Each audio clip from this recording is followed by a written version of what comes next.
Hello, students, and thank you for joining me for today's lesson at Professor Bear's wrestling history class. And the lesson for today will be talking about one of the greatest, if not arguably the greatest tag team of all time, Hawk, Animal, and their manager, Precious Paul Ellering, the Road Warriors. But first, before we dive into that, let me give a quick shout out to my sponsors at thewrestlingcult.net and Chops Trading Cards.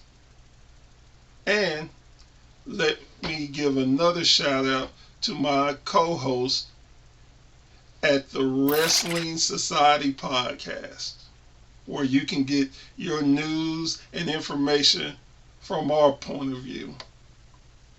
And if you would, check us out on our social media platforms on Facebook, Instagram, Twitter, and TikTok. So now, do you have your pencils, papers? And for your new school aficionados, do you have your phones, your iPads? Let's get into this. So, in 1983, Animal started the wrestling business known as the Road Warrior. Quickly, he was put together with Hawk, and they formed the Mighty Road Warriors. Who put them together, you may ask? Surprisingly, it was a member of the soon-to-be-known Four Horsemen. Ole Anderson put them together to make them a tag team. After they formed, they quickly started dominating, and they were put with Precious Paul Ellering to help manage and talk for them. Now, you may ask, Professor, what makes them any better than any other tag team? I'm glad you asked. Hawk and Animal started as rookies and quickly dominated the Georgia Championship wrestling scene by, on their first match together, winning the NWA National Tag Team Championships, which was unheard of at the time. Two rookies winning championships. They were so dominant and different looking with their high power and rough spots that they got noticed by fans and opponents alike. They were so dominating that when wrestlers found out they had to meet the Road Warriors, the enhancement talent would grab their bags and leave. The Road Warriors would go on from Georgia Championship Wrestling to the AWA. At the time, one of three of the biggest promotions in the U.S. There, they quickly won their version of the World Tag Team Championships. With dominating force and brute, they held on to the title for over 18 months. But What also made them such great tag team, they would also challenge for the NWA World Tag Team Championship while holding the AWA Championships. Hawk and Animal will go down as the first tag team to win all three major world championships in the top three promotions at the time: the AWA, the NWA, and the WWE. They were so dominant and feared that as soon as their music hits, you would feel the ground shaking and the crowd reacting. To this day, if you have the biggest pop in the arena, it is known as the Road Warrior Pop.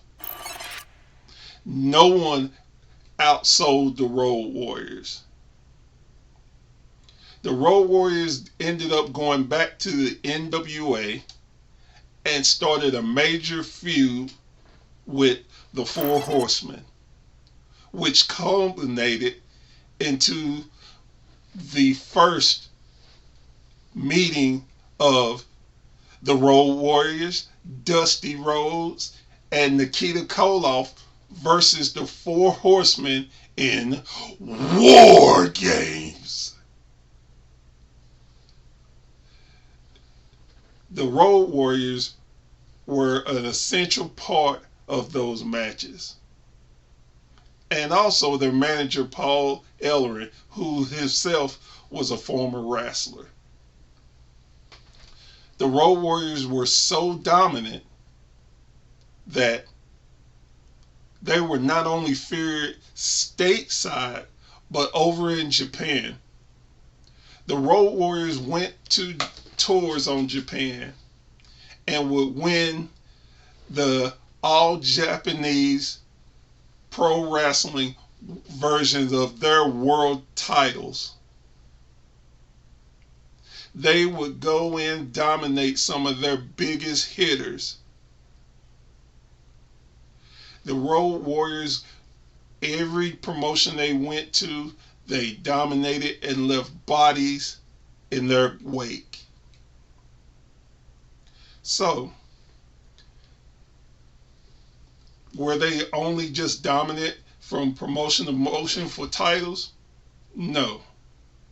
The first ever Jim Crockett Senior Memorial Cup tournament was in 1986. And the winners of that tournament, of course, the Road Warriors.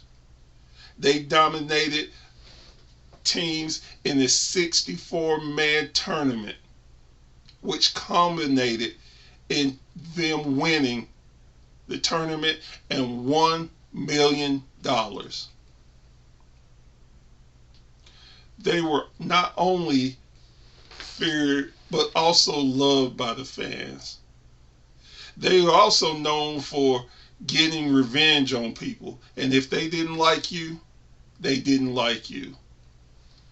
They teamed with Dusty Rhodes on several occasions and won the World Six-Man Tag Team titles on several occasions. Once they decided they had enough of Dusty Rhodes, they attacked him on TV and took out one of their spikes off their shoulder pads, which they are known for, and blinded Dusty Rhodes in his eye. And remember, they used to like Dusty. They are legendary. They have dominance throughout any territory you went to. You heard the War Warriors, you knew you were in a fight. So, I'm just going to give you a quick list of some of the titles they won during their tenure. All Japan World Championships, the NWA National Tag Team Championships, the AWA World Tag Team Championship, the World Japan Tag Team Championships, the NWA National Tag Team Championships, the WWE World Tag Team Championships, the NWA World Tag Team Championships. And that is just a small list of the championships they won. The other accomplishments that the Road Warriors won, they formed a tag team in 1983. They have been Rookie of the Year in 1983 by not one, not two, but three different publications. They were Tag Team of the Year in Pro Wrestling Illustrated from 1983 to 1985, and also in 1988. They were Tag Team of the Year in Wrestling Observer Newsletter in 1984. The Road Warriors have been put in several different Hall of Fame classes from different sources. They have been in the Hall of Fame for the NWA, for the Professional Wrestling Hall of Fame in 2011, the Quebec Wrestling Hall of Fame in 2015, the WWE Hall of Fame, the Wrestling Observer Newsletter Hall of Fame. They have been well accomplished and well documented. But not only did they were one of the greatest tag teams, they actually had different members that teamed up with them from time to time. Originally, as sometimes they were called, the Legion of Doom, that was a stable consisting of them, the Spoiler, and Jake the Snake Roberts. Sadly, we lost the duo in two different times. Road Warrior Hawk passed away in 2003, where Road Warrior Animal passed away in 2020. But what they accomplished and left on the wrestling world is still felt to this day. Many tag teams emulate their style, their movement, and understand if it wasn't for them to be compared to, they wouldn't know what great tag teams are. With that said, class, we're going to end it on that note. But please, if you've never seen them in action, go ahead and look them up on YouTube. Look them up on the WWE Network. Look them up on Peacock Network. I guarantee you will not be disappointed. But that is it for today's lesson. I want to thank you, and again, remember, Professor Bears brings wrestling history and only the facts. Class dismissed.